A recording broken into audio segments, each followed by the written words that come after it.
What's up, guys? I know I said I wasn't going to do a recap video because I did basically summarize everything in the video I made during the first quarter when the Saints were down 21-0 to the Lions. I'm not going to talk about the first quarter because I already made a whole video about that. If you guys want to check that out, go ahead and check that out. But the Saints actually made this a game, and you know what? I'm just going to go ahead and say this. Some of y'all aren't going to like this. I'm not going to – fuck the Saints, okay? Fuck Dennis Allen. Fuck Pete Carmichael. Fuck Derek Carr, even though Derek Carr won his better games today. But the Saints – there's one thing the Saints have done great all year, okay? Yes, they're consistently inconsistent, and they've been that since Dennis Allen arrived as coach. But – or really you can say that traced back to when Drew Brees retired, which we all knew – we'd have some growing pains, but at the end of the day, you know, these rosters that we've had the last 3 years are so talented, and this roster in particular is so frustrating because most Saints fans predicted this team to go very far this year, and I was not one of them. Okay, I said we would go 9-8 or 10-7, and I was called a hater for saying this talented roster with Derek Carr and all these weapons would not be great with an easy schedule. And you know what? If there's one thing that I do take a lot of pride in being a Saints fan, and that's that I'm realistic. I don't consider myself a pessimist. I don't consider myself an optimist. I consider myself to be real. I keep it real. I want my team to win every week. I always want the Saints to win. I will never root for the Saints to lose. But this sucks. Shout out to the Saints for coming back and making this a game. That was all that yapping was to lead up to this. I'm very proud of the Saints players. Credit to the Saints players like Alvin Kamara, Taysom Hill, Chris Olave, the defense.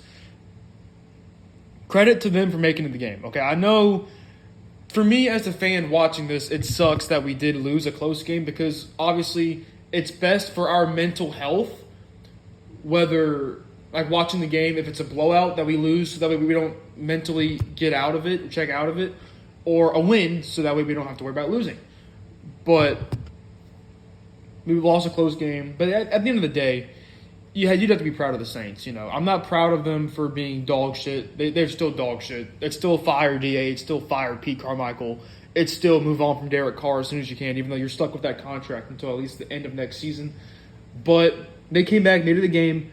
And although they every time they had a chance to take the lead, they choked. Like that Derek Carr fumbled snap, you can't. I know James Hurst ran into him, but it's year 10 for Derek Carr. It's year 10. And in that critical situation, if we score a touchdown that drive, we lead 28-24. We never even had the lead. And there were so many times where we almost had the lead. That basically, you know, I already knew we were losing after the 21-0 deficit.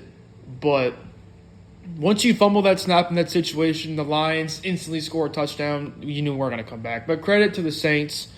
At the end of the game, Derek Carr did get injured. I believe they said he has a fuck ton of injuries right now. It's a back injury, it's a shoulder injury, and it's another concussion. And I do believe he literally, like in the Vikings game, he suffered a concussion. So Derek Carr, I mean, credit to Derek Carr. You know, Derek Carr is being booed all game, and I still despise Derek Carr as a quarterback. I have hated him. The second we signed him, I told y'all that we were going to be in for the next half decade.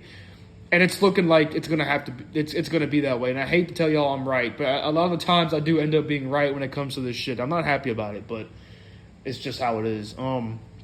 But shout out to Derek Carr for today because even though it was 21-0 and he was literally being booed the entire game. And I'm not going to lie. If I was at the Saints game today, I would have been booing him too. I'm not going to fucking lie. But he had one of his better games of the season today. And he did, unfortunately, have that injury. So my GOAT, Jameis Winston, entered the game, and he didn't do good. He not impressed me today. I really wanted my GOAT, Jameis Winston, to show out today. He shut out in the Vikings game, even though he threw those 2 picks. I thought he played really well in that game.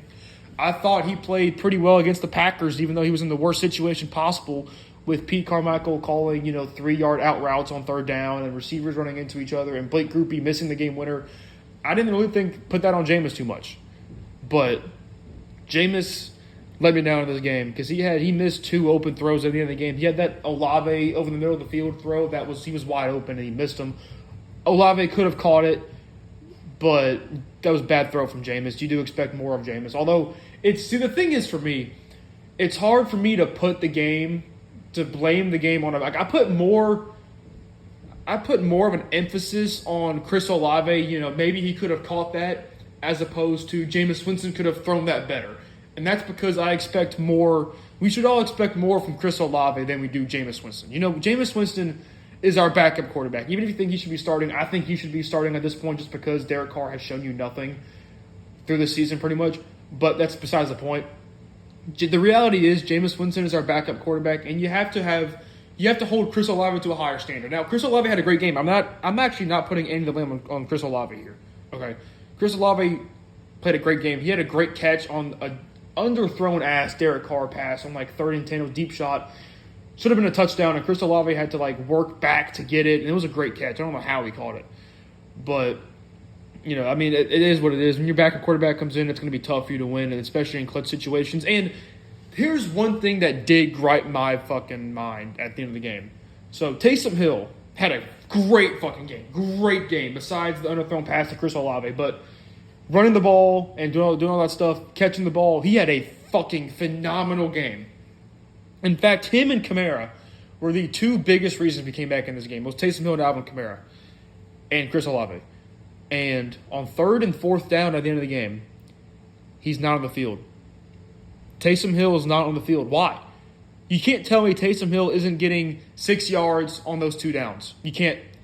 It's unbelievable. Pete Carmichael's still selling the Saints.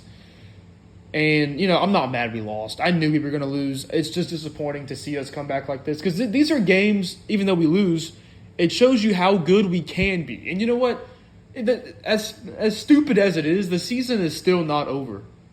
Because the Falcons did win today, so they're 6-6. They beat the Jets 13-8. The Bucs are 1 game behind us, and they are beating the Panthers right now.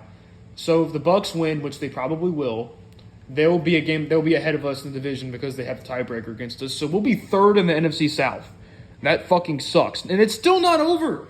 It's still not over because it's so stupid it's not over. But the division is so bad, and you play the Bucs and Falcons again. You can still win the division. Now, where does that get you? You can say that you don't want the Saints to win because you want changes to be made. And I agree. But I can't root for the Saints to lose is my thing. Now, if we don't make the playoffs and we don't win the division, I do believe the Saints will fire Dennis Allen and move on from Pete Carmichael. But if they do make the playoffs, they're not going to do those things. And at the end of the day, I can't root for the Saints to lose. I want them to make the playoffs. I want them to win out and shock people in the playoffs. But I just don't believe that's going to happen. But it's unfortunate. This is what it's come to. This is 3 years now of mid-Saints. And the light in the tunnel is hard to see. It's hard. I don't know when it's going to get better. But the season's not over, sadly. We play Carolina next week, who's 1-10, and they're probably going to be 1-11 after they probably lose to Tampa. Now, we do need the Panthers to win today. That would help us out a lot. But, you can't really expect the 1-10 Panthers to win for y'all. Although it's only 7-3 Bucs right now. So they could pull it off. But shout out to the Saints for making it a game. Hopefully they can at least win 3 more games to maybe have a chance at the playoffs, but it's been a tough season. This sucks.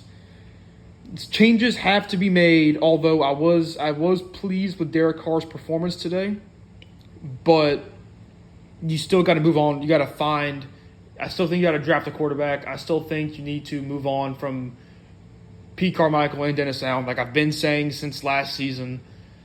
It just is what it is.